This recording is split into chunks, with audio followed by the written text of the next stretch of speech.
বিশেষ কারণে মানবিকতার কারণে যার চাকরি থেকে গেল সেই সোমা দাস তিনি রয়েছেন এই মুহূর্তে আমার সঙ্গে। সোমা, আপনাকে স্বাগত রিপাবলিক বাংলায়। আপনার সঙ্গেই যারা একসময় পরীক্ষা দিয়েছিলেন, একসময় চাকরি করতেন, তারা আজকে সকলে চাকরি হারিয়ে ফেললেন, তারা এক লহমায় নিঃস্ব হয়ে গেলেন। কিছু করার নেই যেখানে এত ব্যাপক হারে দুর্নীতি বলছে সুপ্রিম কোর্ট। আপনার প্রথম রিয়াকশন জানতে চাইব। দেখুন, এইটা কখনই চাইনি, এক মুহূর্তের জন্য চাইনি যে এইভাবে একটা রায় বেরোবে।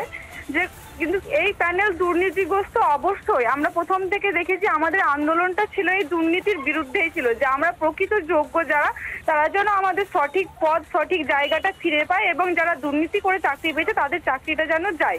এটাই ছিল প্রকৃত বিচার হওয়ার কথা দুই পক্ষে, কারণ নির্দোষরা এখানে সাজা পাচ্ছিল, এটা যেটা কাম্য কখনো ছিল না।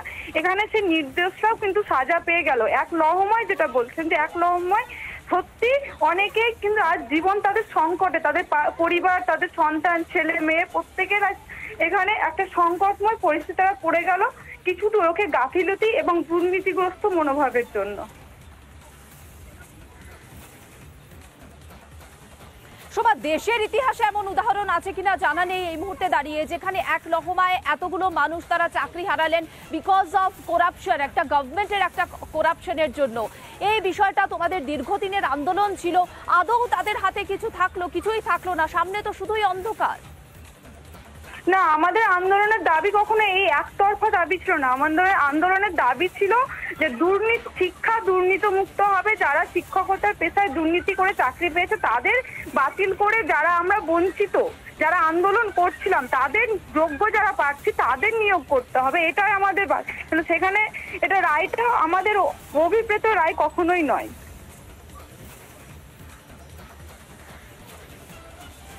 সেক্ষেত্রে তো দায় বর্তায় অনেক ক্ষেত্রে এসএসসিরও, তারা যে ওএমআর শিট রয়েছে সেই অরিজিনাল ওএমআর শিটগুলো সেগুলো দেখাতে পারেনি আদালতে, পর্যাপ্ত প্রমাণ দিতে পারেনি, যে কারণে আদালতকে এই পর্যবেক্ষণ করতে হয়েছে। যেখানে যে তদন্ত সেই সিবিআই তদন্তে এত তথ্য সামনে এসেছে, সেক্ষেত্রে রাজ্যের দায় বর্তায়, রাজ্য সরকারের দায় বর্তায়, এসএসসির দায় বর্তায়। মানে দুর্নীতি করব অথচ যারা আমার দুর্নীতির জন্য যারা আজকে বিপদে, যারা কুয়োর সামনে, তাদেরকে বাঁচাবো না। সোমা, বলুন। হ্যাঁ, এটা তো অবশ্যই আমরা জানি যে দেখেছি দীর্ঘ আন্দোলনের পক্ষে এবং যে আইনি লড়াইয়ে দেখেছি যে কমিশনের পক্ষ থেকে সরকার, সেখানে স্বয়ং শিক্ষামন্ত্রী তৎকালীন ছিলেন, তিনি এই দুর্নীতির সঙ্গে যুক্ত।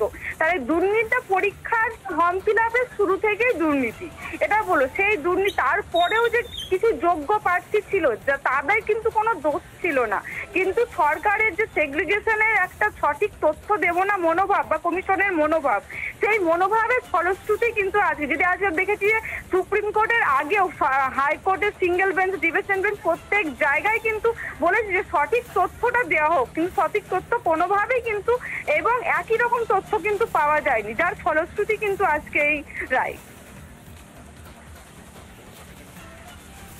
খুব গুরুত্বপূর্ণ কথা বললেন সোমা, ধন্যবাদ আপনাকে। সরাসরি চলে যাব সুপ্রিম কোর্টে, রিয়াঙ্কা রয়েছেন আমার সঙ্গে। রিয়াঙ্কা, তোমার কাছ থেকে একটু ডিটেলসে, যদি এখনো পর্যন্ত তোমরা পেয়ে থাকো কিছু ডিটেলস একটু জানাও। যেখানে চাকরি প্রার্থীরা যারা চাকরিজীবী ছিলেন, চাকরি হারালেন, তাদের আগামী ভবিষ্যতের ক্ষেত্রে কি হবে? তারা 3 মাসের মধ্যে যে নিয়োগ প্রক্রিয়ায় সামিল হবেন সেই ক্ষেত্রে কি কি নিয়ম রয়েছে এবং তাদেরকে কি তাদের স্যালারিটা ফেরত দিতে হবে, কি ডিটেলস জানতে পারছো?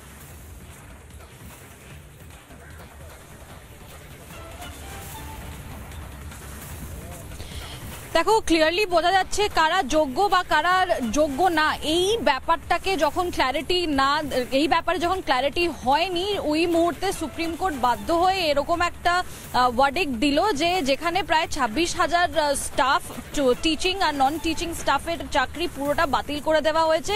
তবে আমি 5টা পয়েন্ট মেনশন করবো, এখনো অর্ডার কপি আমাদের হাতে আসেনি, কিন্তু 5টা পয়েন্ট ক্লিয়ারলি যেটা সুপ্রিম কোর্ট বলেছে যে পুরো সিলেকশন প্রসেসটা ম্যানিপুলেটেড বাই ফ্রড, মানে প্রপার ফ্রড হয়েছে সেটা ক্ল্যারিফিকেশন পাওয়া গেছে, সেটাও অ্যাকসেপ্টেন্স হয়েছে। দ্বিতীয়ত বেঞ্চ ক্লিয়ারলি বলেছে যেই এমপ্লয়িজদের অ্যাপয়েন্টমেন্টটা আগে থেকে ক্যান্সেল হয়ে গেছিল তাদেরকে স্যালারি রিটার্ন করার দরকার নেই, তাদের স্যালারি যাদের অলট করা হয়েছিল বা অ্যাপয়েন্টমেন্ট প্রিভিয়াসলি প্রসেসে ক্যান্সেল করা হয়েছে তাদের স্যালারি আর দিতে হবে না।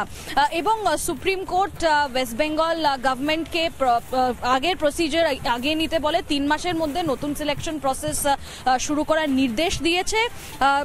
এরপরে আরেকটা জিনিস যেটা আমরা ইম্পর্টেন্ট পয়েন্ট মেনটেন করবো, সেটা কোর্ট কিছু লোকেদের রিল্যাক্সেশন দিয়েছে যারা ডিসেবলড, তাদের চাকরি থাকছে, সেটা একটা ইম্পর্টেন্ট পয়েন্ট। যারা ডিসেবলড এই কেসে তাদের রিল্যাক্সেশন দেওয়া হয়েছে এবং একটা এজ রিল্যাক্সেশন দেওয়া হয়েছে। যারা আবার করে নতুন করে এই পার্টিকুলার কেসে পরীক্ষা দিতে বসবেন 3 মাসের মধ্যে তাদের এজ ক্রাইটেরিয়াটা রিল্যাক্সেশন থাকবে। আর এই কেসে যেটা সিবিআই এর তদন্তকে চ্যালেঞ্জ করা হয়েছিল ওয়েস্ট বেঙ্গল গভর্নমেন্টের দিক থেকে, গুরুত্বপূর্ণ তথ্য রিয়াঙ্কা দিল যে নতুন করে নিয়োগ প্রক্রিয়ায় সামিল হওয়ার জন্য অনেকে ভাবছিলেন যে আমার তো বয়স চলে যাচ্ছে, সেক্ষেত্রে কি হবে, সেখানে কিন্তু বয়সের ক্ষেত্রে রিল্যাক্সেশন দেওয়া হয়েছে। ধন্যবাদ রিয়াঙ্কা তোমায়। আমি একটু শুনে নেব আদিল আহমেদ আইনজীবী এবং বিল্লদল ভট্টাচার্য, তারা কি বলছেন।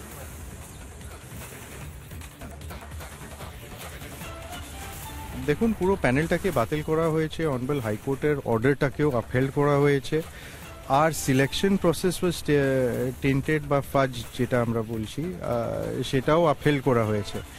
কিন্তু এর পরিপ্রেক্ষে যেটা ডাইরেকশনস বা মোডালিটিস আছে যে এর পরে কি করতে হবে, কারণ obviously the state cannot function without services. আর এই যেটা আছে এটা খুব crucial services in the education department.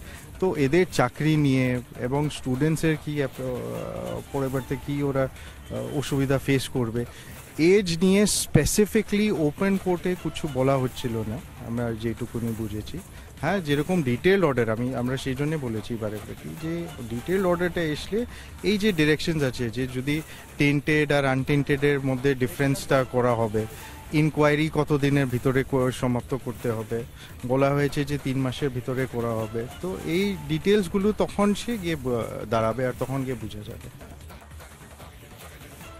পাপ আর পুণ্যের মধ্যে যখন সংঘাত হয়, নিরাপরাধ কিছু মানুষ তার বলি হয়, আলটিমেটলি সত্যের জয় হয়। তাতে যেটা দেখেছিলাম তাতে হচ্ছে যে মানে যা সিবিআই রিকভার করেছিল গোড়ায় গলদ ছিল। তো যেখানে গোড়ায় গলদ সেখানে তো কোনোভাবেই এই রিক্রুটমেন্ট প্রসেসকে বাঁচানো যেত না।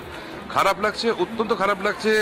যারা নিরাপরাধ মানুষগুলো যারা চাকরি পেয়েছিল হয়তো সত্যি নিজেদের মেরিটের জন্যে, তারাও বলি হলো এই লার্জ স্কেল এরকম ম্যাসিভ এই করাপশনটার জন্য। এর জন্য তো করাপশনটা আজকে সুপ্রিম কোর্ট যখন বলে দিচ্ছে রাজ্য সম্পূর্ণ দায়িত্ব, এই মানে সহজ সরল মানুষগুলো যে সাফার করছে, যারা অপরাধী তারা নয়, যারা নিরাপরাধ তারাও তো এই জিনিসটার বলি হলো। কিছু লোক নিজেদের পকেট ভরার জন্যে, কিছু মন্ত্রী, কিছু আমলা, আজ এতগুলো গরিব মানুষকে এরকমভাবে ভুগতে হবে, এটাই খারাপ লাগছে। বাট হ্যাঁ, সত্য আর অসত্যের মধ্যে যখন লড়াই হয় সময় লাগলেও আইনের মন্দিরে আলটিমেটলি সত্যের জয় হয়। সরাসরি চলে যাব পিঙ্কির কাছে, চাকরিহারাদের সঙ্গে রয়েছেন পিঙ্কি। মন্ত্রী শান্তির পকেট ভরলো আর সর্বস্ব খোয়ালেন চাকরিহারারা, তাদের কি প্রতিক্রিয়া?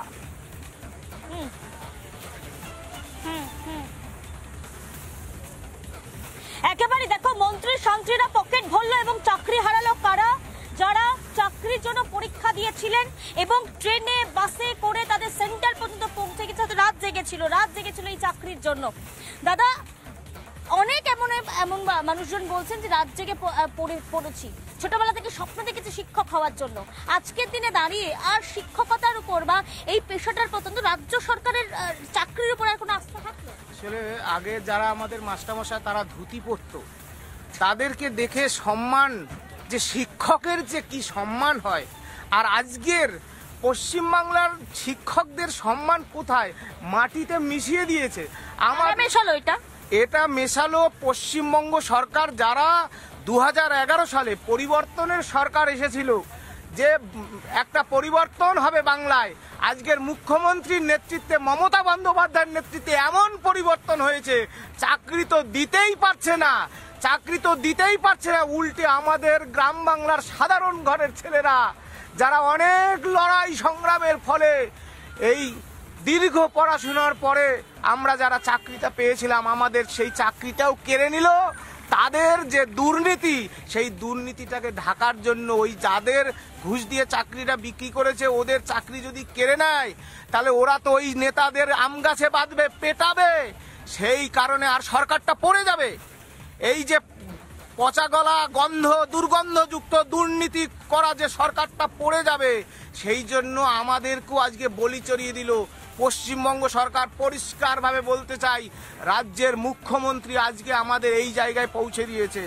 আর আমরা রাজ্যের মুখ্যমন্ত্রীকেও জানাতে চাই আপনাদের মিডিয়ার মাধ্যমে সারা রাজ্যবাসীকে, চাকরিহারাদের দুর্নীতি করলো অন্য কেউ, পকেট ভরলো মন্ত্রী শান্তির, আর বলি চড়লে নিরপরাধ যোগ্য চাকরিজীবীরা। ধন্যবাদ পিঙ্কি তোমাকে। এবার একটু রাজনৈতিক মহলের প্রতিক্রিয়া শোনাবো একে একে।